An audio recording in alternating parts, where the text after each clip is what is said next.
Amanhã é dia de Clássico dos Milhões. Aonde? No estádio Newton Santos. A gente vai ver como está a expectativa das duas torcidas.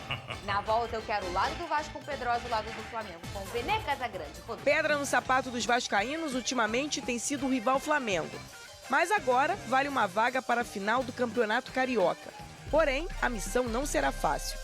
O Vasco está sob o comando de Carille e que, em relação a clássicos, teve apenas uma vitória diante do Botafogo. No Carioca, a equipe tem 4 vitórias, 5 empates e 2 derrotas, uma delas para o Flamengo. E, mais uma vez, o trabalho de Carille será colocado à prova. O Vasco irá enfrentar seu principal rival, tendo que superar uma difícil marca. Isso porque já são 8 jogos sem vencer o Flamengo. A última vitória foi no Carioca de 2023. E se analisar um período mais amplo, a desvantagem do time de São Januário é ainda maior. Nos últimos 30 confrontos, a equipe venceu apenas 2 vezes.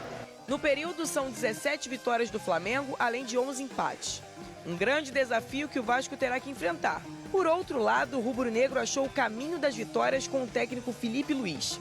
Além do time ofensivo, o técnico conta com uma boa defesa que até agora não tomou gols sob o comando dele no Campeonato Carioca.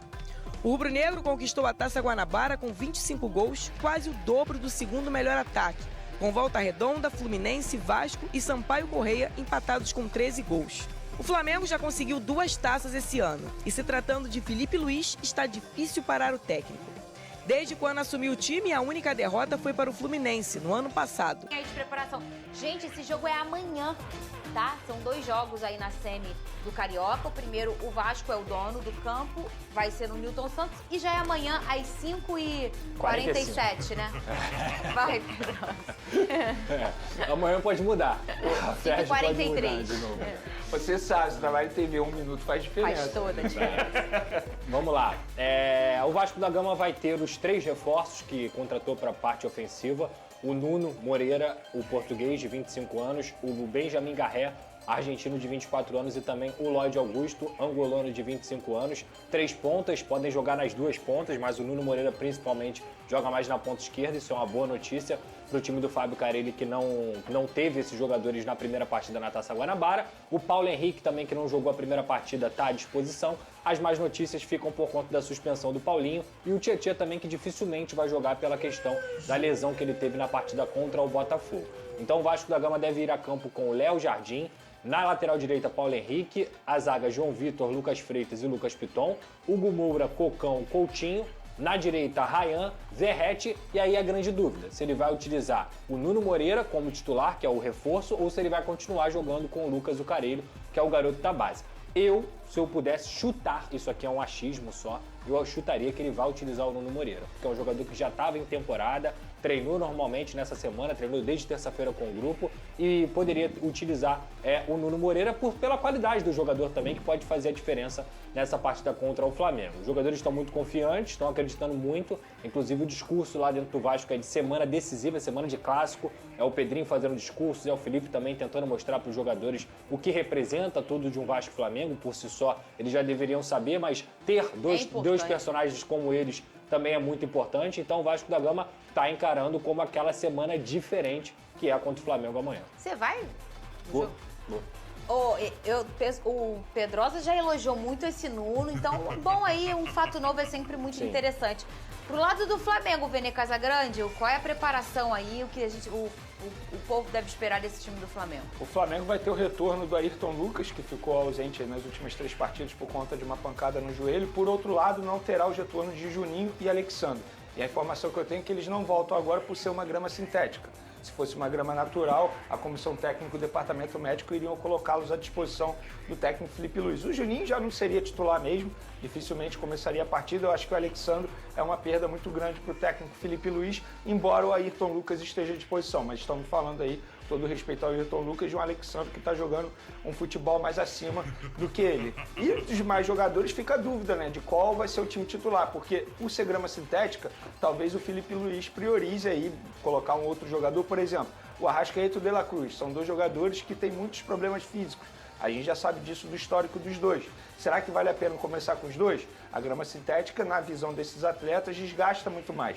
Então acho que independentemente de qual seja o time titular e apesar dos desfalques, eu acho que o Flamengo chega como favorito para esse duelo. Acho que não é vitória certa, a gente brinca aqui, não é vitória certa, estamos falando de um clássico. Ontem mesmo o jogo mostrou isso no Botafogo. Se a bola do Barbosa entra ali no primeiro tempo, a história poderia ter sido totalmente diferente, tal como pode ser nesse sábado.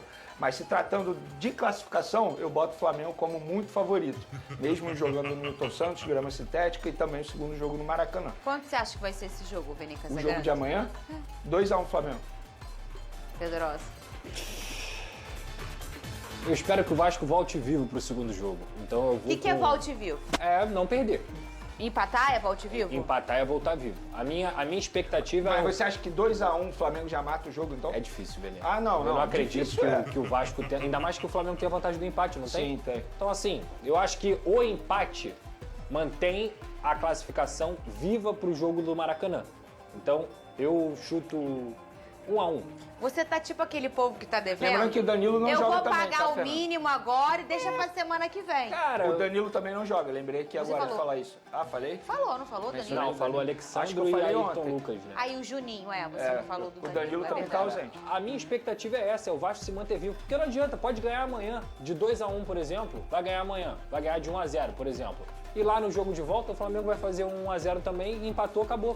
Perdeu E a tem classificação. outro ponto que a gente precisa mencionar, que isso é importante pro jogo da volta. O Vasco joga no meio da semana. Sim. Um jogo difícil contra o Nova Iguaçu, a gente sabe disso também no Newton Santos. Claro. Então o Flamengo, além de ter uma preparação maior para esse primeiro jogo, também vai ter uma preparação melhor para o segundo jogo. Então o Flamengo, além de ter a vantagem de ter um time melhor preparado e, na minha concepção, o melhor time que joga hoje no futebol brasileiro, então acho que o Flamengo é muito favorito. E pra só classificação. para finalizar, amanhã tem muito mais a ver com a postura que o Vasco vai entrar em campo do que até mesmo o resultado. Porque se amanhã a torcida do Vasco vê que o time competiu, batalhou, teve uma postura Verdade. decente e conseguiu mostrar que essa superioridade que na teoria existe do Flamengo pro Vasco não é tão grande assim, o torcedor vai acreditar no segundo jogo. Todo mundo vai acreditar. Eu acho que dentro de campo o termômetro da torcida vai ser o time.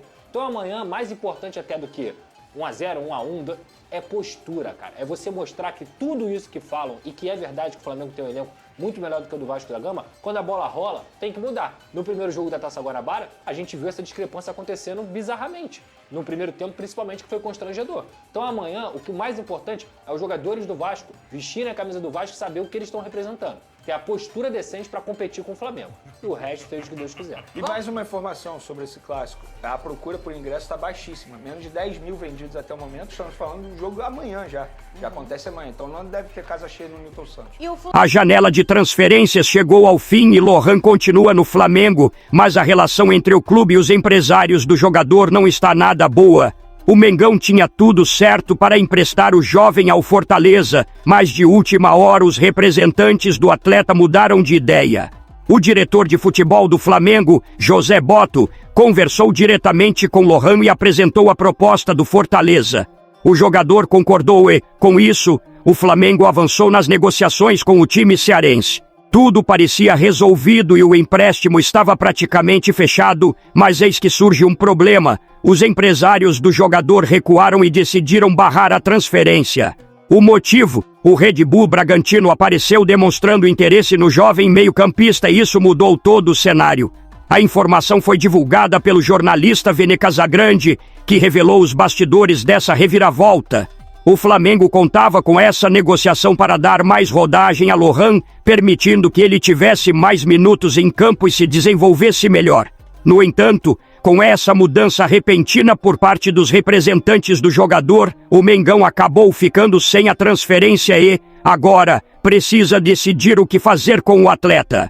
Essa situação gerou um mal-estar dentro do clube, já que o Flamengo já havia dado a palavra ao Fortaleza e as conversas estavam avançadas.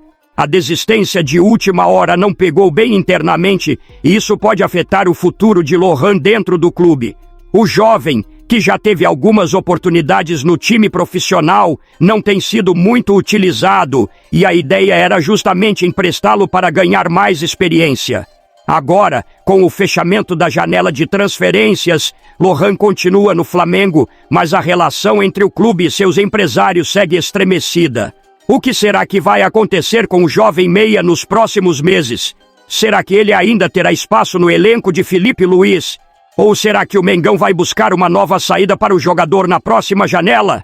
Deixe nos comentários a sua opinião.